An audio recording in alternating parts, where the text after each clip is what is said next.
8 ज़ुल्हिज्जा हुआ, क्योंकि ये हज तमत्तु की बात कर रहे हैं। अब इहराम उराम खोल दिए, 8 ज़ुल्हिज्जा हुआ, अब इहराम खोल दिए तो बीवी से मिल भी सकते हैं, सब कुछ कर सकते हैं, हर चीज़ हलाल है।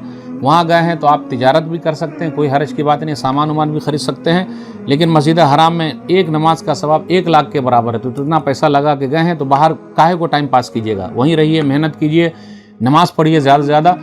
अब वो तवाफ़ जो हमने कर लिया वो हो गया, अब जितने नफली तवाफ़ करेंगे उसमें इसकी इहराम की ज़रूरत नहीं, आराम से कर सकते हैं। अब उसके बाद जितना भी तवाफ़ होगा उस तवाफ़ में इसको नहीं खोलना रहेगा, क्योंकि अभी एक तवाफ़ और बड़ा वाला बाकी है, 2 तवाफ़ है जो हज के लिए।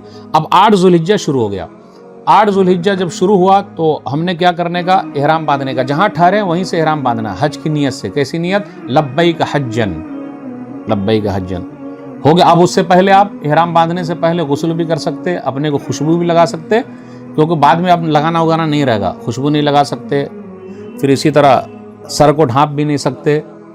साबुन उबुन पहले इस्तेमाल कर लीजिए, बाद में भी साबुन इस्तेमाल कर सकते हैं, उसमें कोई हरज की बात नहीं। और लेडीज़ के लिए इहराम का कोई कपड़ा नहीं है। लेडीज़ जो घर में कपड़ा पहनती है भाई उनके लिए इहराम है, अलग से वाइट कपड़ा सिलाना उनके लिए नहीं है। आराम से वो जिस कपड़े में घर में रहती है उसी में इहराम बांध सकती है। तो 2-3 कपड़े वो भी लेके जाए, उसमें कोई हरज की बात नहीं।